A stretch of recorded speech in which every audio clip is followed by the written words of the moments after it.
వచ్చే మార్చి 3వ తేదీన నాకు గ్రహణం పడుతోంది. ఇది మామూలు గ్రహణం కాదు, సంపూర్ణ రాహుగ్రస్త చంద్రగ్రహణం. మధ్యాహ్నం 3:20 గంటల నుండి సాయంత్రం 6:40 వరకు నేను రాహు గుప్పిట్లో చిక్కుకోబోతున్నాను. ముఖ్యంగా సింహరాశి వారు జాగ్రత్త. ఈ గ్రహణం మీ రాశిలోనే సంభవిస్తోంది కాబట్టి పొరపాటున కూడా నా సమయం చూడకండి. పాటించాల్సిన ముఖ్య నియమాలు: గ్రహణానికి ముందే భోజనం ముగించండి. ఇంట్లో వండిన పదార్థాలపై తప్పకుండా దర్భగడ్డి వేయండి. తల్లులు, మీ కడుపులో పెరుగుతున్న బిడ్డ కోసం చెబుతున్నాను, ఆ సమయంలో అస్సలు బయటకు రావద్దు. ఇంట్లోనే ఉండి దైవ నామస్మరణ చేసుకోండి.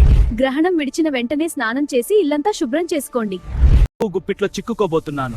ముఖ్యంగా సింహరాశి వారు జాగ్రత్త. ఈ గ్రహణం మీ రాశిలోనే సంభవిస్తోంది కాబట్టి పొరపాటున కూడా నా సమయం చూడకండి. పాటించాల్సిన